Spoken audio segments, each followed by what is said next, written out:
வணக்கம். என் பெயர் நோவாம். நான் இஸ்ரேலின் யூதர்களில் ஒரு ராபி.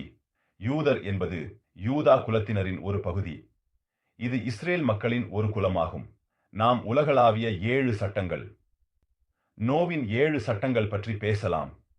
இந்த 7 சட்டங்கள் தொராவின் புத்தகத்தில் இருந்து வருகின்றன. ஆனால் அவை எழுத்து சட்டத்தில் காணப்படவில்லை. அவை அங்கு குறிப்பு மட்டுமே உள்ளது. இந்த சட்டங்களுக்கு விளக்கத்தை வாய்மொழி சட்டத்தில் காணலாம். வாய்மொழி சட்டம் என்பது மோசே நபி அவர்களுக்கு அமைதியுடன் கடவுளிடமிருந்து பெற்ற தோரா தலைமுறை தலைமுறையாக பரிமாறப்படுகிறது. மோசே சினாய் மலைக்கு சென்றபோது எழுத்து சட்டத்தையும் வாய்மொழி சட்டத்தையும் பெற்றார். வாய்மொழி சட்டம் எழுத்து சட்டத்தை விளக்குகிறது. இது அனைத்து மனிதர்களுக்கான 7 கட்டளைகளையும் விளக்குகிறது. இதற்காக அவற்றை நோவின் 7 சட்டங்கள் என்றும் அழைக்கிறார்கள். நோவ் என்பது வெள்ளத்திலிருந்து உயிருடன் மீண்ட மனிதன். ஒரு காலத்தில் கடவுள் மனிதர்களுக்கு கோபமாக இருந்தார் மற்றும் உலகத்தை நீரால் மூடியார். பூமியில் வாழ்ந்த அனைத்தையும் கொன்றார். நோவ் மற்றும் அவரது குடும்பத்தினர் மட்டுமே. மேலும் அவர் கொண்டு வந்த விலங்குகள் நோவின் கப்பலில் அல்லது கப்பலில் உயிர் தப்பித்தனர். இந்த கப்பலை நோவ் கடவுளிடமிருந்து பெற்ற வழிகாட்டலின் அடிப்படையில் கட்டினார். எல்லா மனிதர்களும் நோவின் மீது சிரித்தார்கள். அவர் அந்த கப்பலை, பெரிய கப்பலை கட்டியதால் நோவ் அவர்களுக்கு பெரிய மழை, உலகத்தை முழுவதும் சுத்தம் செய்யும் வெள்ளம் வரும் என்று கூறினார். இந்த கதை அனைத்தும் தொராவில் உள்ளது. உலகில் பெரும்பாலான மக்கள் இந்த கதையை அறிவார்கள். ஆனால் பலர் அறியாதது என்னவென்றால், வெள்ளம் முடிந்த பிறகு, மழை முடிந்த பிறகு நோவ் தனது குடும்பத்துடன் மற்றும் கப்பலில் இருந்த விலங்குகளுடன் வெளியே வந்தார் மற்றும் நோவ் கடவுளிடமிருந்து 7 சட்டங்களை, உலகத்திற்கு 7 சட்டங்களை பெற்றார். அல்லது இன்று உலகில் உள்ள அனைவரும் உண்மையில் நோவின் வரிசையில் இருந்து வந்தவர்கள். மனித குலத்தின் வாழ்வை தொடர்வதற்காக இந்த சட்டங்கள் நோவின் மக்களின் 7 சட்டங்கள் என்று அழைக்கப்படுகின்றன மற்றும் இவை உலகின் அனைவருக்கும் பொருந்தும். இஸ்ரேலின் மக்களுக்கு மட்டுமல்ல, யூதர்களுக்கும் அல்ல. இஸ்ரேலின் மக்களுக்கு, யூதர்களுக்கு 13 சட்டங்கள், கட்டளைகள் உள்ளன. இது நம்மை யூதர்களாக கட்டாயமாக்குகிறது. ஆனால் உலகின் அனைத்து மக்களும் நோவ் வெளியே வந்த பிறகு பெற்ற 7 சட்டங்களை பின்பற்ற வேண்டும். எனக்கு சொன்னது போல, இந்த சட்டங்கள் எழுத்து சட்டத்தில் விளக்கப்படவில்லை. இவை வாய்மொழி சட்டத்தில் விளக்கப்படுகின்றன. இது பேசப்படும் சட்டமாகும். இன்னைக்கு நாம் அனைவரும் கடைபிடிக்க வேண்டிய இந்த முக்கியமான 7 சட்டங்களை விளக்கப் போகிறோம். நீங்கள் கேளுங்கள் மற்றும் அவற்றை பெற்றுக்கொள்ளுங்கள். அவற்றில் நிறைய தர்க்கம் இருப்பதால் அல்ல, அவற்றை பெற்றுக்கொள்ளுங்கள். ஏனெனில் தோரா இதை செய்ய வழிகாட்டுகிறது. தோரா முழுவதும் கடவுளிடமிருந்து வருகிறது. கடவுள் எங்களை என்ன செய்ய வேண்டும் மற்றும் என்ன செய்யக்கூடாது என்பதை வழிகாட்டுகிறார். தோரா என்பது கடவுளின் வார்த்தைகள். தோரா எங்களுக்கு என்ன செய்ய வேண்டும் என்பதை விளக்குகிறது. எனக்கு சொன்னது போல வாய்மொழி சட்டம் உள்ளது. இது பேசப்படும் சட்டம் மற்றும் நாம் இந்த சட்டங்களை நம்மில் ஏற்றுக்கொள்ள வேண்டும். இவை தோராவில் இருந்து வருகிறது மற்றும் உண்மையில் கடவுளிடமிருந்து வருகிறது. இந்த சட்டங்களை நோவ் பெற்றார். நான் நோவின் 7 சட்டங்களை விளக்க விரும்புகிறேன். அவை உலகில் எப்படி அமைதியை கொண்டு வருகின்றன, நாடுகள் மற்றும் மக்களுக்கிடையிலான உறவுகளை எப்படி மேம்படுத்துகின்றன மற்றும் வெவ்வேறு மக்களுக்கிடையிலான உறவுகளை எப்படி மேம்படுத்துகின்றன. உலக அமைதிக்கு தோரா என்ன பதிலளிக்கிறது என்றால், நாம் அமைதியுடன் வாழ விரும்பினால் அந்த உலக அமைதி கடவுளின் வார்த்தைகளை கேட்கும்போது மட்டுமே ஏற்படும். கடவுளின் வார்த்தைகள் தோராவில் எழுதப்பட்டுள்ளன. இந்த 7 சட்டங்கள் ஒவ்வொரு மக்கள் மற்றும் மாநிலம் காப்பாற்ற வேண்டும் மற்றும் ஏற்றுக்கொள்ள வேண்டும். இந்த சட்டங்களை பின்பற்றும் மாநிலம் ஒரு வலிமையான மாநிலமாக இருக்கும். இது கடவுளிடமிருந்து ஒரு வாக்குறுதி. அந்த மாநிலத்தில் உண்மையான அமைதி இருக்கும். அந்த மாநிலம் கடவுளிடமிருந்து அனைத்து ஆசீர்வாதங்களையும் பெறும். முடிவுக்கு வரும்போது, அனைத்து நபிகள் கூறியது போல, இந்த தலைமுறை கடைசி தலைமுறை ஆகும். கடைசி தலைமுறை வெளிப்படுத்தப்படுவதற்கான தலைமுறை மற்றும் மீட்பின் முதல் தலைமுறை. இந்த 7 சட்டங்களை ஏற்றுக்கொள்ள விரும்பும் அனைவருக்கும் அவை தோரா புத்தகத்திலிருந்து வந்தவை மற்றும் கடவுளிடமிருந்து வந்தவை. கடவுள் இவற்றை உலகத்திற்கு, ஒரே ஒரு மக்களுக்கு மட்டுமல்ல, அனைவருக்கும் அளித்துள்ளார். இந்த விஷயம் தோரா புத்தகத்தில் எழுதப்பட்டுள்ளது.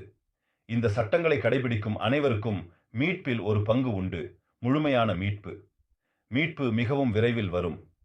இன்று நான் இந்த 7 சட்டங்கள் பற்றி கடவுளின் உதவியுடன் சிறிது விளக்க விரும்புகிறேன். முதல் சட்டம், மயக்கங்களை பயன்படுத்தி வேலை செய்ய முடியாது. நாம் ஒரே ஒரு கடவுளில் மட்டுமே நம்புகிறோம். அவர் ஒருவரே, மேலும் வேறு யாரும் இல்லை. ஆனால் இது உண்மையில் என்ன அர்த்தம்? கடவுளை நாம் வரைய முடியாது. அவரை எந்த ஒரு முறையிலும் விளக்க முடியாது. கடவுளுக்கு எந்த வடிவமும் இல்லை. அவர் உடல்களும் இல்லை. கடவுள் என்பது மனிதர்களுக்கு அவரது அளவை புரிந்து கொள்ள முடியாத ஒரு விஷயம். யாராவது சிலை கும்பிடினால் அல்லது ஒரு மனிதன் கடவுள் என்று நம்பினால் இது அனுமதிக்கப்படாது. இன்று சிலர் பணத்தின் சக்தியில், தங்களின் சக்தியில் நம்புகிறார்கள். மேலும் பணம் மற்றும் சக்தியை தேடுவது கடவுளுக்கு எதிராக செல்லும் வழியாகும். சிலர் தங்களின் ஆசைகளை பின்பற்றுகிறார்கள். உணவு, குடிப்பு, காமம், மரியாதை மற்றும் பல பிற விஷயங்கள். எங்கள் நம்பிக்கை ஒரே ஒரு கடவுள் இருக்கிறான் மற்றும் நாம் அவருடைய அடிமைகள், மற்ற எதற்கும் அல்ல. நாம் கடவுளில் நம்பிக்கையுடன் இருக்கலாம், ஆனால் அவர் என்ன நினைக்கிறார் அல்லது என்ன அறிவு கொண்டுள்ளார் என்பதை நாங்கள் உண்மையில் அறிய முடியாது. கடவுளுடன் எளிமையாக இருக்க வேண்டும், ஏனெனில் நாங்கள் அவரை பற்றிய புரிதலில் வரம்பு கொண்டவர்கள். நம் உலகத்தை பார்க்கலாம் மற்றும் கடவுள் செய்த மற்றும் செய்கிற அனைத்து அற்புதமான விஷயங்களை காணலாம். ஆனா உண்மையாவே புரியல. கடவுள் உருவாக்கப்பட்ட அனைத்திற்கும் முன்பு இருந்தார், மேலும் அவர் பிறகு கூட இருப்பார். கடவுள் எப்போதும் இருக்கும். நாம் கடவுள் உலகத்திற்கு வாழ்வாதாரத்தை அளிக்கிறார், உலகத்திற்கு உயிர்களை அளிக்கிறார் என்பதை புரிந்து கொள்கிறோம். கடவுள் உலகத்தை முழுமையாக கவனிக்கிறார், ஆனால் நாம் மனிதர்கள் கடவுளை பற்றிய உண்மையை உணர முடியாது. தோரா புத்தகம் உலகின் சட்டங்களை எப்படி காக்க வேண்டும் என்பதை கற்றுக் கொடுக்கிறது. தோரா புத்தகம் நமக்கு சிலைகளை வழிபடக்கூடாது, படங்களை உருவாக்கக்கூடாது, கடவுளை தவிர வேறு எதற்கும் கும்பிடக்கூடாது என்று எச்சரிக்கை அளிக்கிறது. அது நோவின் முதல் சட்டம். அதை காக்கும் அனைவருக்கும் ஆசீர்வாதம் வரும். நோவின் இரண்டாவது சட்டம், கடவுளையும் அவரது பெயரையும் சாபிக்க முடியாது. இது புனிதத்தை கெடுக்கிறது. நாம் கடவுளை மட்டுமே புகழ வேண்டும். ஆனால் இதன் பொருள் என்ன? சபிப்பது என்றால் என்ன? ஒரு மனிதன் புரிந்து கொள்ளும் எளிய வழி உள்ளது, அது சாபிக்க கூடாது என்பதாகும். ஆனால் சில சமயங்களில் நமது வாழ்க்கையில் நாம் ஏதாவது நிகழ்வுகளுக்காக ஒருவரை குற்றம் சாட்ட விரும்புகிறோம். நாம் நமக்கு நடந்த விஷயங்களுக்கு கோபமாக இருக்கிறோம். கடவுள் செய்யும் அனைத்தும் நல்லது என்பதை நாம் புரிந்து கொள்ள வேண்டும். நாம் கடவுளில் நம்பிக்கையை வலுப்படுத்த வேண்டும், ஏனெனில் கடவுள் செய்யும் அனைத்தும் நமது நன்மைக்காகவே. உலகில் ஒவ்வொரு விஷயத்திற்கும் ஒரு காரணமும் விளைவும் உள்ளது. நாங்கள் மனிதர்களாக எதற்காக நடந்து கொண்டிருக்கிறதை முழுமையாக புரிந்து கொள்ள முடியாது. சில சமயங்களில் ஒரு மனிதன் உடைந்து சாபிக்கிறான் மற்றும் தனது துன்பங்களுக்கு கடவுளை குற்றம் சாட்டுகிறான். ஆனால் இது சரியான வழி அல்ல. நீங்கள் அறிந்திருக்க வேண்டும், இது தடை செய்யப்பட்டுள்ளது.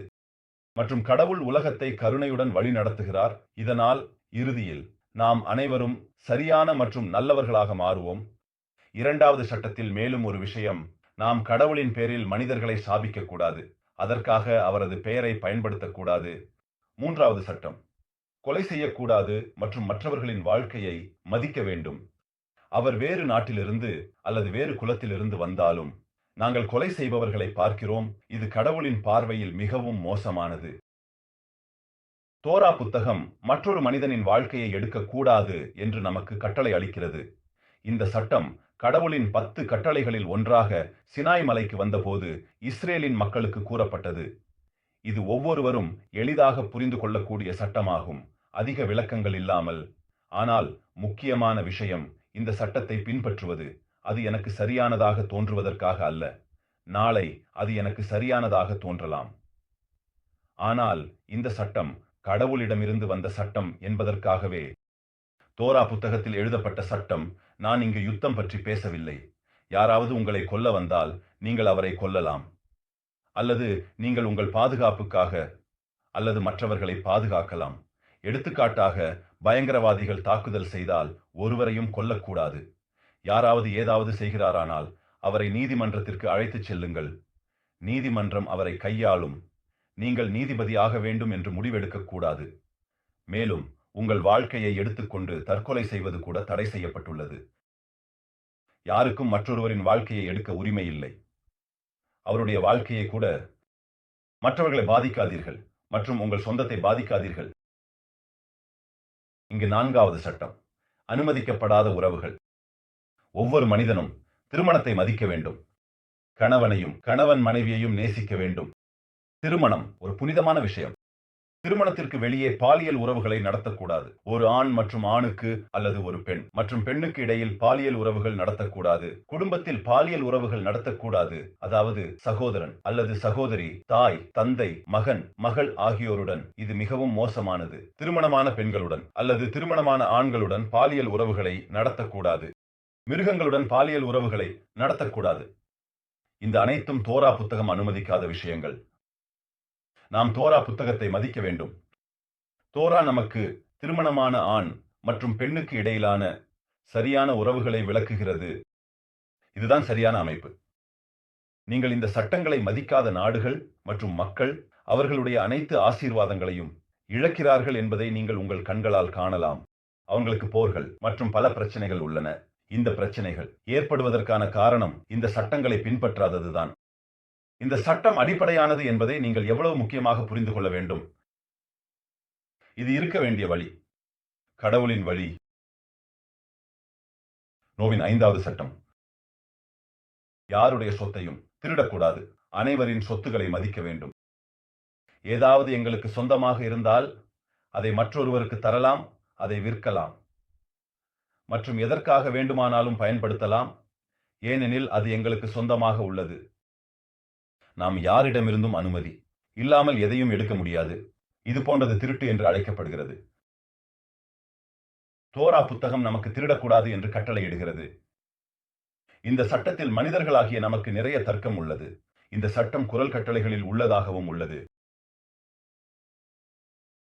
ஆனால் நாம் இந்த சட்டத்தை பின்பற்றுகிறோம்.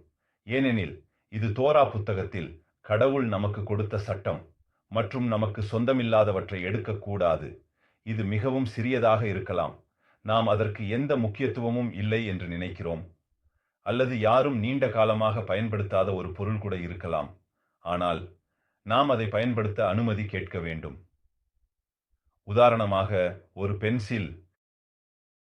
நாம் மற்றவர்களின் சொத்துக்களுக்கு உணர்வு பூர்வமாக இருக்க வேண்டும். அவர்களின் பொருட்களை பயன்படுத்த அனுமதி கேட்க வேண்டும். யாரிடமிருந்தும் எதையும் திருடக்கூடாது. 6வது சட்டம். கடவுள் உருவாக்கிய அனைத்து உயிரினங்களையும் மதிக்க வேண்டும். ஒரு உயிரினத்தை கொல்லாமல் சாப்பிட முடியாது. இதன் பொருள் என்ன? நாம் அந்த உயிரினம் உயிருடன் இருக்கும்போது அதை சாப்பிடக்கூடாது.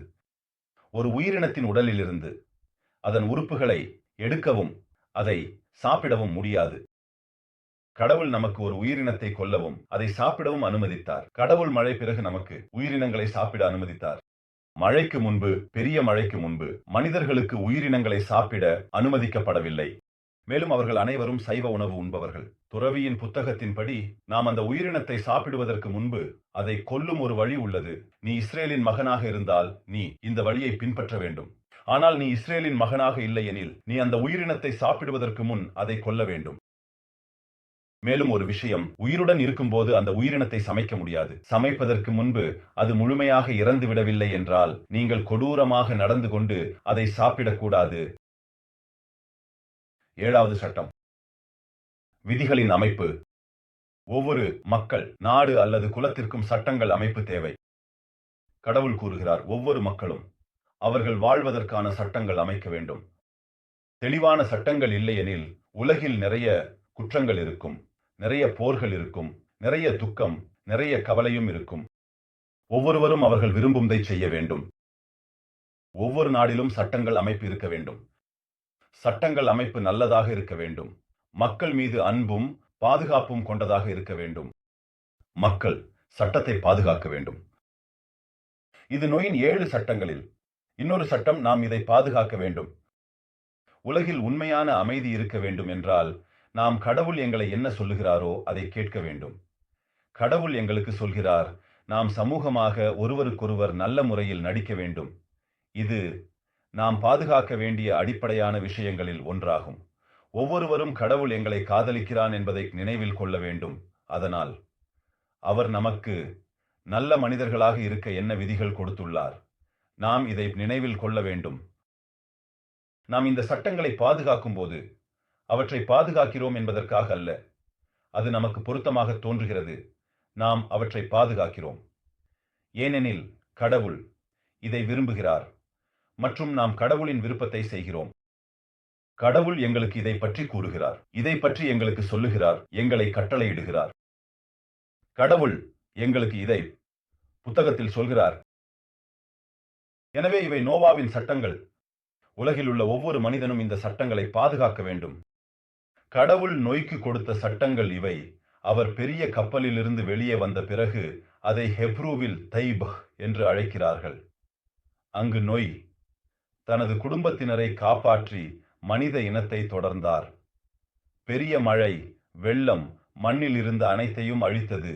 ஆனால் நோய், அவரது குடும்பம் மற்றும் அவருடன் இருந்த உயிரினங்கள் மட்டுமே உயிர் தப்பினார்கள். மனிதர்களுக்கு கடமைப்பட்ட 7 சட்டங்கள். நோய் கடவுளிடமிருந்து பெற்றது மற்றும் உலகில் உள்ள ஒவ்வொரு மனிதரும் பெண்களும் இதை பின்பற்ற வேண்டும். அவர்கள் எங்கு இருந்தாலும் மாறுபடாது.